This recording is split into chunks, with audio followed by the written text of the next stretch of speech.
All right, so our town hall is officially recorded, and welcome everyone to Jews United for Justice's town hall to discuss the November 2020 Montgomery County ballot questions. My name is Devora. I use she, her pronouns, and I am a community organizer with Jews United for Justice. There's a lot on our agenda tonight, as you can see. We'll start by reviewing JUFJ's values and our framework for this conversation. Then we'll discuss the reality of taxes in our county as a context for our discussion of the first set of ballot questions. We are really thrilled that Councilmember Evan Glass is here to discuss questions C and D. We are especially grateful to our special guest, Montgomery County's Acting Chief Administrative Officer, Rich Madaleno, for joining us to discuss questions A and B. Oh, forgive me, I think I misspoke and said that Councilmember was here to discuss questions A and B. I meant C and D, I apologize for the misspeak. We'll end our program with a call to action for everyone to join us in this work. And at the moment, Carol is sharing the form that we will use for the call to action right now in the chat. And we encourage you to fill it out throughout tonight's town hall. So thank you so much for putting that in the chat. And if you want to go on to the next slide, we'll start by going over the goals of this town hall. So we're really here to discuss ballot questions that are a threat to our community. One ballot question would make it impossible to rely on property taxes as a source of revenue sufficient to address the overwhelming needs created by the COVID-19 process. The other ballot question threatens to limit the scope of our representation on the county council. And combined, these two ballot questions threaten the foundations of our local government.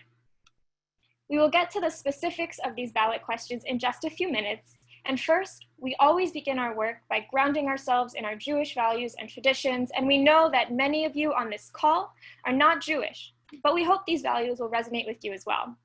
So I will now invite Debbie to share these Jewish values with us. Hi, my name is Debbie. I use she, her pronouns. I'm a volunteer with JUFJ, and I'm here to answer the question, what are the values driving our work? First, Kahila, which is Hebrew for community. Jeremiah 29:7 says, quote, invest in the city in which you dwell, for in its peace you shall find peace, end quote. In other words, to live in a peaceful, thriving community requires that we support the needs of all residents as we face these communal challenges. The next value is a Hebrew phrase, daimach soro. Everyone should have resources sufficient to their needs.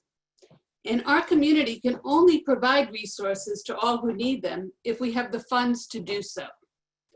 The final value we will highlight tonight is kol ha'am, which means the people's voice. All people have the right to a powerful voice in democracy.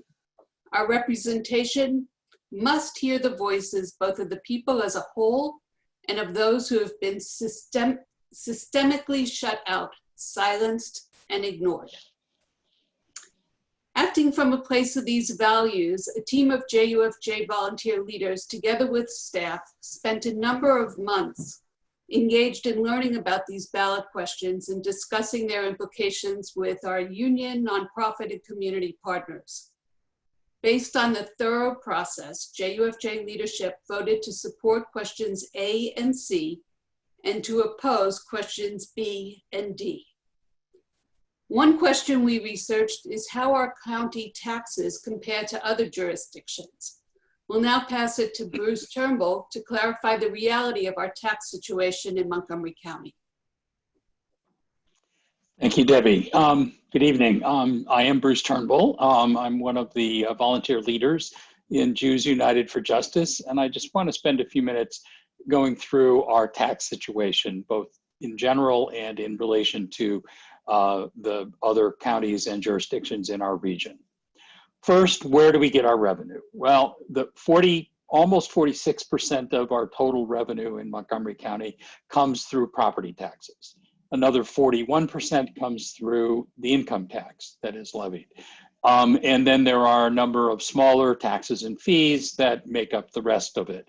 But as you can see, those two tax sources form the overwhelming majority of revenue for Montgomery County.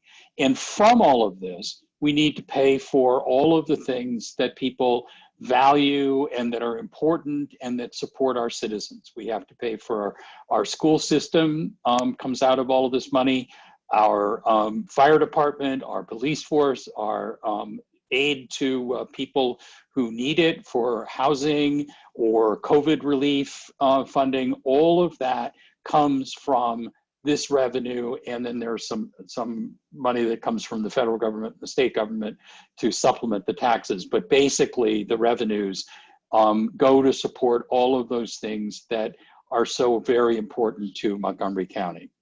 So now, how do we compare? Our commercial property taxes in Montgomery County are the lowest in the region. As you can see, they're substantially below DC and Fairfax County, and they're below other counties in Maryland, Prince George's and Howard, and below Arlington, which is the closest. So our commercial properties are taxed at a low rate comparatively. Our homeowners are also taxed at a lower rate than other jurisdictions in Maryland. As you can see from this slide, Prince George's has the highest, and then Charles and Howard, and then Frederick, and then Montgomery County. And you'll see that Montgomery County's varies sort of, it's the bottom line, the yellow line.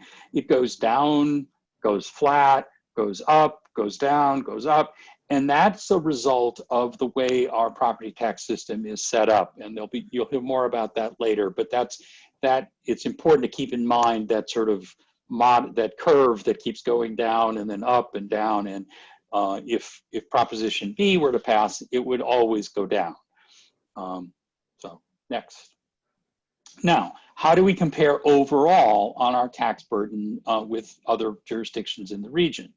Our tax burden is in the middle of the pack if you make $75,000 a year in income versus other areas. You see we have 10.82% tax burden compared to Fairfax County, 10.98, Prince George's, 12.93, and so on, the rest of the jurisdiction. DC is lower, but it also gets a substantial amount of money from the federal government. Next. And at $150,000 in income, it's even lower. We're at 10.41% versus Fairfax at 10.68, and some other jurisdictions in Virginia at over 11%. And even Prince George's County is at 11.92%. So our tax burden at either the $75,000 or $150,000 income level is low compared to other jurisdictions. Next. Now, our ability to raise taxes is very restricted. Under state law, Montgomery County cannot raise our income tax above 3.2%, which is the current rate. We also are required to tax at a flat rate, so 3.2% across the board, which is a regressive way to tax income. Further, corporations and commercial properties, whether owned by corporations or not, pay the same property tax rate as homeowners. So that rate that you saw for commercial property is the same rate as homeowners pay. Also, under the county charter, the total or countywide property tax revenue cannot exceed the rate of inflation without a unanimous vote of the county council. So it's very hard to raise, well, we cannot raise the income tax, and it's very hard to raise the property tax. And that's, all of this is sort of leading us into the next discussion of the ballot questions related to property taxes. So I think Mark Wolf is going to introduce that section. Great. Thanks, Bruce, for that helpful context. My name is Mark. I use he, his pronouns, and I'm a volunteer leader with JUFJ.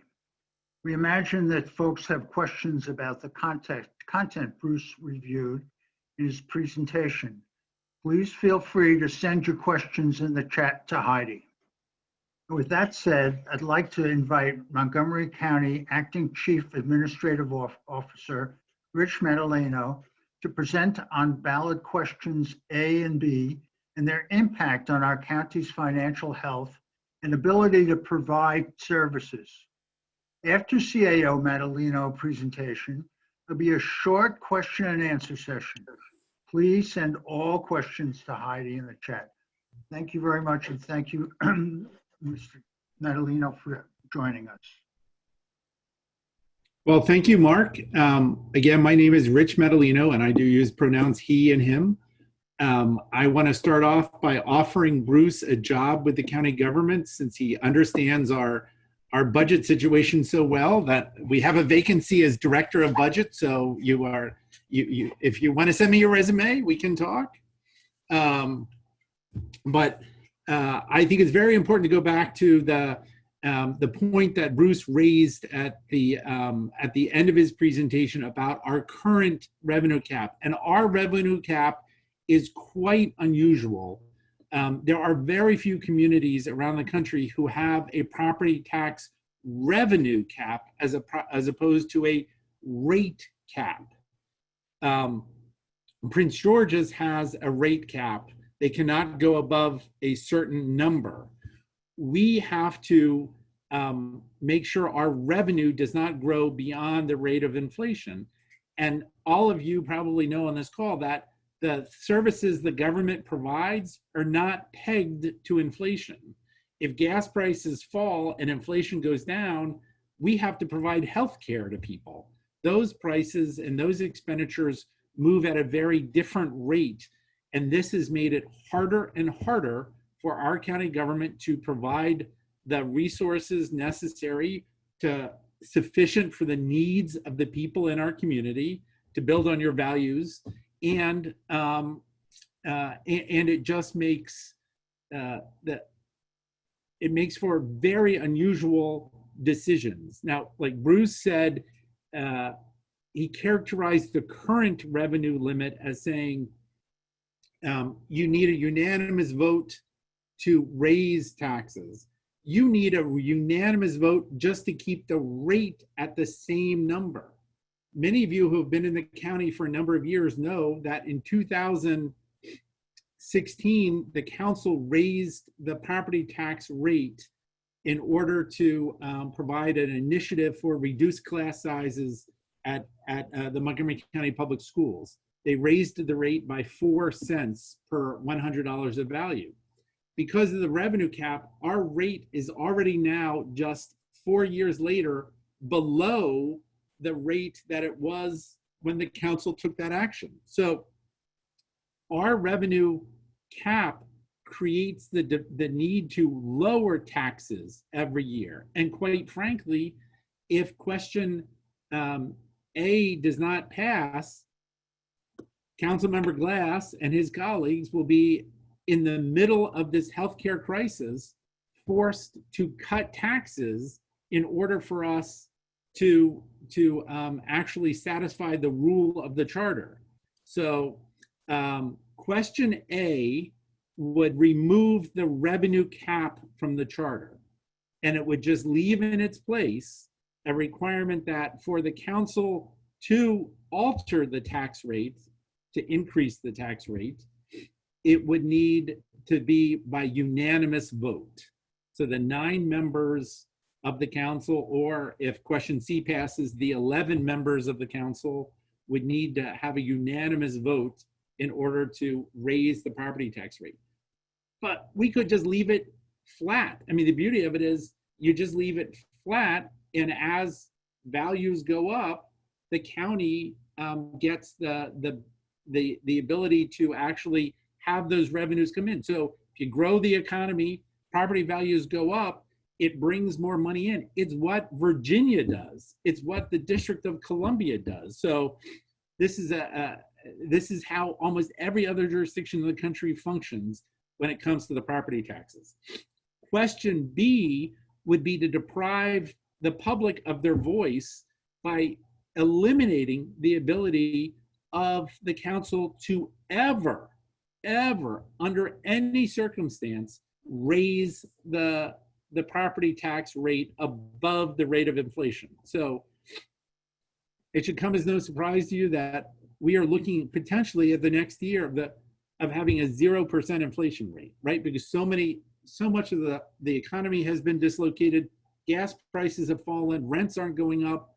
You could easily have a situation where you have a 0% inflation. So we would, if question B passed, the council would have no option but to lower the tax rate to make sure that we do not bring in any more revenue than we did last year from property taxes. So it truly would deprive the public of the ability to go to their elected representatives and say, we want X, Y, or Z additional funding. The only option would be no. So A would restore a degree of stability and sanity to our ability to project revenues and make commitments, whether it's fighting the coronavirus, it's protecting our best in the country AAA bond rating, it's investing in infrastructure to keep people moving, or investing in our schools to make sure every child has an opportunity to succeed. Question B, honestly, would put us into a fiscal death spiral. It is hard to truly express how damaging it would be. We had, I know there was a forum that the County Teachers Association had where they recently, where they were talking about the impacts of what question B might be, and someone brought up, and maybe there seem to be a few of us who might be old enough on this call to remember what Prop 13 was in California, and how Prop 13 destroyed local governments in California for at least a generation, if not permanently. This is our Proposition 13. And it would deprive us of the ability to respond to situation after situation, need after need in our community. And in fact, I don't think it's hyperbole to say it would risk the property values of our jurisdiction. Because if we can't keep up a quality school system, if we can't keep up quality infrastructure, who would want to pay the prices to live here? So that is why A is awesome. A is the answer. B is bad. B is bitter. I'm trying to think. There was another, Andrew Friedson had a bunch of B's, but B is bad. And A is the answer. And Evan even has, I think, more to add when he gets to C and D for some messaging. And I'd be happy to answer your questions now. Thank you, CAO Madaleno, for your presentation. My name is Heidi, and I use she, her pronouns, and I'm a volunteer leader with JUFJ. As we begin the Q&A, we'll put a link again to our action form in the chat. So it's the same form you saw earlier, but in case anybody didn't have a chance to see it, we've got it in there. First question we have, won't question B mean we pay less taxes? Isn't that a good thing right now during the pandemic? Interestingly, question B will not mean you pay more taxes because, in fact, the bizarre way that this all works out, if your property values go up, you will pay more in taxes. It just, what it does is it just artificially pushes the rate down, and to the point where, I mean, we will have to explore more and more regressive taxes. When you saw on the chart that Bruce put up before, you know, why do we have an energy tax? Well, because at some point, without having the ability to turn to the property tax, we had to find something else to tax. And you will see those sorts of additional fees and other costs potentially moving forward it's very hard to assess those in any sort of progressive manner. So taxes will go up, but taxes will also be less fair moving forward. Thank you. And next question. If question A passes, won't we still need a unanimous vote of the council to raise the property tax rate? Yes. If question A passes, you will still need a unanimous vote to increase the tax rate. So all this would do from a tax perspective is it would allow the tax rate that was set this year to stay in place unless and until the council made an adjustment to it. But at least that would allow the public voice to return to this debate. You could go to someone like Councilmember Glass and say, you know, I want to cut, I want an increase, I want to vote for this. You can have those conversations. This question B would deprive us of our small d democratic rights to appeal to our elected representatives for a change. And it's one of the insidious ways of why this is a tiger in sheep's clothing. Okay, and next question. If question A passes, won't we, I'm sorry, I just asked that. We have a questioner that's concerned about the AAA bond rating and how it could be impacted by these questions. So if people don't know what the bond rating, your bond rating is your sign of quality as a borrower to bring in money for things like new schools, new infrastructure. We sell bonds in order to build all of our improvements, and we pay it back over a period of time with interest. The better your bond rating, the lower the interest rate, the cheaper it is for you as taxpayers to actually make improvements. We have had, as a county government, the longest AAA bond rating in the country. No county, no municipality in the country has been rated by all three agencies as AAA longer than Montgomery County. We've been AAA since, with Moody's since like 2 years after I was born. And as you can tell, I'm no longer a young man. So we have this remarkable record and confidence in Wall Street because we have a wealthy community, because we have a record of paying our bonds, because we have a record of spending our money on important investments that benefit the community, and because we have a record of being able to find the resources to pay our bonds. If we can no longer raise taxes, as Bruce's chart showed you, 95% of our taxing authority would be walled off. It would call into question whether or not we are a worthy risk for an investment and lead to the downgrade of our bonds, which again would just raise our expenditures. So it's one of the many ways where, again, you know, we've had these sorts of ballot questions put on around the country where it was suggested that this would be, you know, a good way for taxpayers, when it only results in actually driving up costs for everyone and driving down the standard of living for the community. Great. We have a few quality of life for the community. I'm sorry. Thank you. We have a few more questions here in chat. There are actually quite a few. I think we have time for maybe two more. If question be passed and we get in a fiscal crisis, would it take another referendum to change the caps? Yes. Since this is in our governing document, it would take the voters to repeal it, or for the state legislature to step in and do it. And why would, you know, having spent time in the legislature, why would a legislator from the Eastern Shore, Baltimore City, why would they vote to undo our charter? Okay. And someone has asked if you could explain why a static property tax rate is regressive. If you could explain that again. Why a static property tax rate is regressive?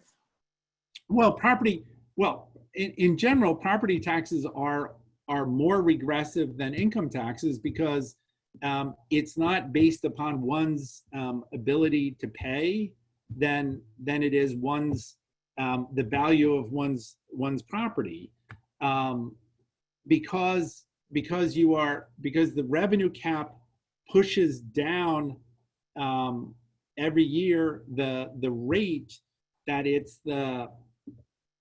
is properties that have the largest increase in values that wind up having the largest tax bills. And quite frankly, in our community, all of the push, all of the increase in values have been really on the most affordable housing.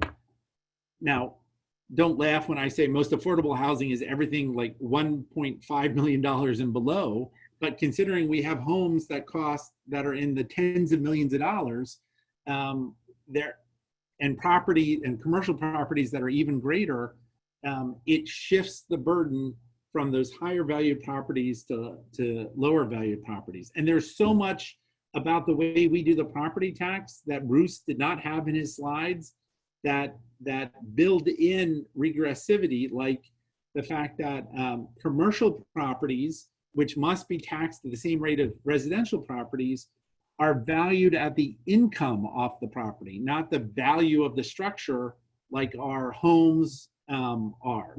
So if an office building loses a major tenant, that the owner of the office building can immediately ask for their property tax to be reassessed. Their rent has gone down, their income has gone down, the value of the property goes down, and then 2 months later, they get a new tenant, they're fully occupied. We have no ability to ask for that property to be reassessed. And then it can be only reassessed at this next cycle in Maryland, and then it's phased in over a number of years. So it can be 5 years or more before that property owner is actually paying the full value of that property. A benefit that you and I as homeowners and property owners do not receive when it comes to our own residence. Thank you. We've run out of time for questions. I know there are more in the chat, and we will reply. We will get answers to those and send them out to everybody. So now I'd like to invite County Council Member Evan Glass to present on ballot questions C and D and their impact on democracy and representation in our community. After he presents, there will be a short question and answer session just like we had here. And please send all your questions to me in chat as you did before. Thank you. Great, Heidi. Thank you for hosting tonight's conversation. It's good to see all of you. I've been scrolling through the number of pages. I have 18 pages it shows, and that is an incredible turnout. You all are the cream of the crop in regards to activism and engagement, for you to be spending your Thursday night here with us talking about local politics. And you know that the political universe does not begin and end on Pennsylvania Avenue. And as important as it is to dump Trump on November 3rd, we realize that our daily quality of life is measured not on Pennsylvania Avenue, but on Wisconsin Avenue and Georgia Avenue, Connecticut Avenue, New Hampshire Avenue, our local roads here in Montgomery County, where we live, where we go to school, where we go to work. Because as we all know, all politics is local. And so I really do appreciate all of your engagement and your continued fight for fairness, equality, and diversity. And so I appreciate Rich having a conversation on question A and question B. And I will state for the record that I support question A and that I oppose question B, as all of my colleagues on the council and the county executive does as well. So with regard to the composition of the council, we've been having lots of conversations, and I really do appreciate JUFJ United for Justice and an ever-growing and broadening coalition that is supportive of meaningful change here in Montgomery County. And so before I talk about the future, let's talk about the past with regard to the council makeup. The first county council was elected in 1970, and all 7 members back in 1970 were elected at large. And in that arrangement, 5 of those members were elected and required to live in specific geographic districts, but all were elected at large by the entire county. It's somewhat akin, or is akin, to the way we elect the school board members. In 1986, the voters chose to increase the size of the council from 7 to 9, and the makeup that they adopted at that point in time, which is still in place today, is to have 5 members that live in districts, representing districts, and 4 of them who are elected at large. And one of the critical elements of this arrangement is that residents get to vote for 5 council members, 4 who are at large and 1 who is in the district where they reside. And this has been the case for the last 30 years. And we know that residents have successfully, gathered signatures to change our system that would eliminate the at-large positions and create 9 new districts. That's question D. And on its face, it seems sensible, right? But I think such a proposal would actually be a step backward. And there are 2 main reasons why. So let me just share those with you. First, establishing 9 districts would create, I think, a parochial system where communities are pitted directly against each other without some at-large capacity helping look out for the entire council, for the entire county, I should say. And second, and more importantly, 9 districts would diminish the voice of every single resident by reducing the number of people you can vote for and who represent you from 5 to 1.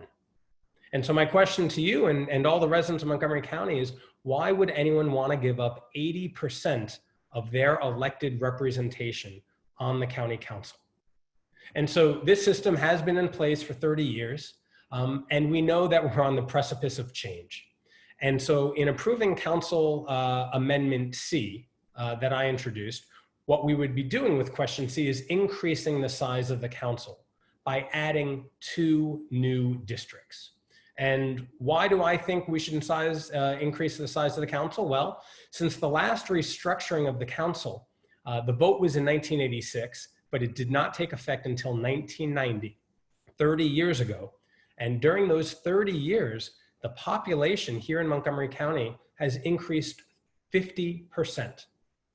And so what that has done is resulted in us having the largest populated districts in the DC region with more than 210 on average 1,000 people per district.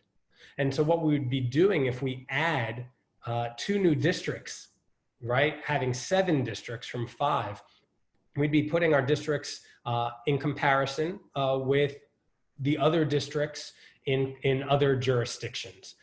And an important point also would be we'd be allowing residents to vote for 5 members of the council and not be represented by only 1. And when we look at those other jurisdictions for comparison, Washington, D.C., the District of Columbia, has 8 districts and 4 at-large members. And Prince George's County, for decades, had 9 districts. The very essence of what is being proposed in question D, having 9 districts. And back in 2018, they added 2 at-large members, recognizing that 9 districts needed an improvement.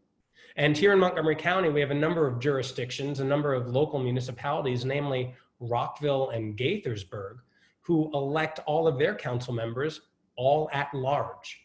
So that's just a flavor of how councils are elected, throughout the DC region and here in our own backyard. And I know also that people have some concerns about the cost of adding 2 districts to the council. And my simple thought about that is we need to continue investing in our democracy. And the investment we have made in the county council has not kept up with our population changes over the last 30 years. And so to be even more succinct, just like we invest in early voting, and just like we invest in mail-in drop box that we'll be putting all throughout the state and all throughout the county, because we're not going to start talking about the UPS, United States Postal Service, and everything else that this administration is doing. But we need to secure a free and fair election.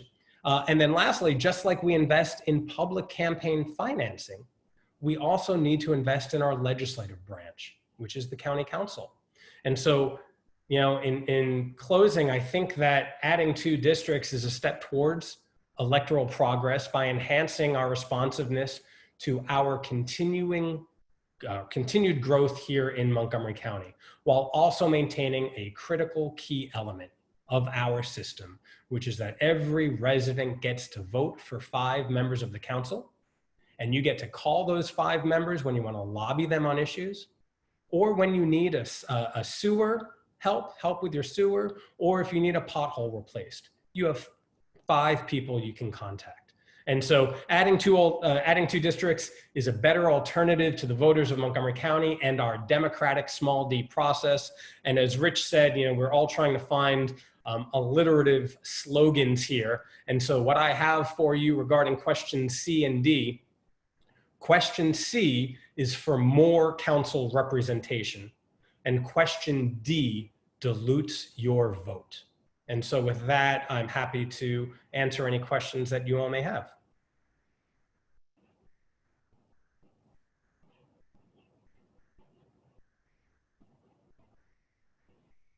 Heidi, you're on mute. Sorry, I forgot I can't unmute myself. So thank you, Councilmember Glass. As we begin this Q&A, we'll once again put the link, Carol will put the link again to the form, same form as before, just in case anybody's missed it. So we've had very many questions come in, so we'll see how many we can get to in the next 10 minutes. So many council members live down county. Won't question D give people up county more representation? So that's a very good question. This is a really good time for this conversation because we're undergoing the census, and the census is going to dictate and help drive the redistricting conversations that are going to take place next year. And redistricting will happen at the congressional level, at the state level, and even here at the county level. And so I think there is a misunderstanding that creating 9 districts would all of a sudden accommodate some population changes and create more districts in places that don't have the populations to justify a council district. If we look at a map and see where the population is in Montgomery County, we know where it is. And I'm happy to share some of that data with you, which will only be reconfirmed after the census. And so I think there's some misplaced political thinking, wishful thinking, that all of a sudden 9 districts would mean that Up County per se is going to get 3 or 4 new districts. This is based on population, and it's going to be based on the census. And so next year, we will either task our redistricting commission to create 5 new council districts if the status quo prevails, or 7 districts if question C prevails, or create 9 districts if question D prevails. So now is the time for it, but it's going to be based on the data, and that data will be based on the census. All right, thank you. Our next question. To put question C on the ballot, the council suspended the regular rules of procedure and did not hold a public hearing. Why didn't the council get community input before putting question C on the ballot? I appreciate that question. And I know that sometimes these processes can seem kind of convoluted, but this conversation has been going on for more than a year. It started with the Charter Review Commission, the members of which were appointed and approved by the county council. So over a year ago, the Charter Review Commission, and I'll back up and say, the questions on the ballot are about the county charter, which is in essence our constitution, our guiding principles here in legal principles in Montgomery County. And the Charter Review Commission is kind of like our constitutional convention. We put people on the commission for a 4-year term, and they look at questions and look as to whether or not there needs to be updates to our charter. And so a year ago, they agreed as a commission to look at the council composition. And what they did was have a number of work sessions, open public hearings, of which I attended 2. I believe there were 4. The fifth one was supposed to be in Germantown, but got canceled because of COVID when we started the lockdown. So they had 4 sessions in the public, and then their own meetings that occurred monthly, of which I attended one of those as well. And so I share all of that as background because there were ample opportunities all throughout the year for people to attend their meetings and share their thoughts about the council composition. And that when the Charter Review Commission worked on its report, a majority of the commission rejected the notion to adopt 9 districts. They rejected it. And during my public meeting with them, in public and also at their monthly meeting back in, I believe, December of 2019, I shared with them my proposal to add 2 districts. And while they did not formally look at it, it is formally on the record. And again, when they presented their report to the full council, I mentioned the idea again. And so all of this is part of public comment. It is all part of the public record, and it's been going on for more than a year. So if anyone wanted the opportunity to weigh in, there were ample times where they could have done so. Okay, next question. Question D reduces each resident's representation on the county council from 5 to 1. However, Supreme Court justices have said that multi-member at-large representation, such as what we have in Montgomery County, is a voter dilution. A small group of voters elects all of the at-larges. The small group has 5 representatives and everyone else has 1. How do you come to a conclusion that is different from that of the Supreme Court justices? Well, I'm not an attorney, but I do love me some RBG, right? And unfortunately, I'll say that whomever asked that question is taking legal case out of context. What was talked about then and what's talked about in progressive circles is having systems that are fully at large, where the majority rules entirely. That's not what we have here in Montgomery County. We have a hybrid system where we have more districts than at-large members. And so the case law that someone is citing is not taking into account the fact that we are a hybrid system. And it is exactly why back in 1986, where everyone was elected at large, we changed that because we recognized voting for everybody at large was not fair or equitable. And we changed that. And so the steps that we're taking, and my proposal to increase the council by adding even more districts, is a step towards progress and equity. And I'll share with you that there are a number of rumors going around and misinterpretations, and I think blatant lies about what question C would do, about the role of the at-large members. And I encourage you to reach out to me or anyone else that you might know to verify some of those rumors, to do fact checking. I used to be a CNN journalist for 12 years, and so I'm big on fact checking, and I call it as I see it. And so invoking Supreme Court justices talking about at large, it's a gross exaggeration, and it's not applicable to our system here in Montgomery County. Thank you. And we do have questions about the data that you offered to share. So I just wanted to say that we will be providing that afterward. We have had a question about where the 2 new districts in your plan of 7 would be. So that is a really good question. And the answer is we don't know, because we have to wait for the redistricting commission. And so I think as we take a step back, anyone who's making any promises about 9 districts and telling you where those districts are going to be, and many of those people are saying they're going to be up county, we have a process, and we're going to have a redistricting commission that goes through the data based on the census, and they will draw districts fairly and equitably based on our population. So I cannot tell you where the 2 new districts are, nor can anyone tell you where the 9 districts will be. Okay, and we have time for one last question, and it's who is behind these ballot questions? We know you were behind one of them, and explain what will happen if both A and C pass and B and D pass, different combinations. So who's behind the ballot measures? I'm assuming that the question is about who is behind the question D to create 9 districts, or maybe it's a question about the coalitions that are being built in support. I can answer both questions. If you are all not following one of our preeminent local bloggers, Adam Pagnucco, he writes for a blog called The Seventh State. I encourage you all to Google and take a look. And Adam has written extensively about the funding and political support behind 9 districts.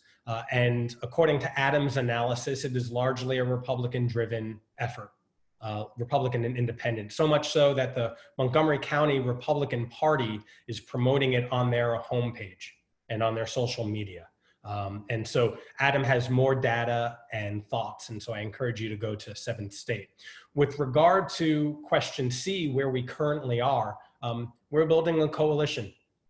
It's going to be a very strong coalition, and I want to again thank Jews United for Justice and CASA and a number of incredible progressive organizations and public sector unions and people down county and people up county for supporting this, because question C will expand our representation and it will not dilute it.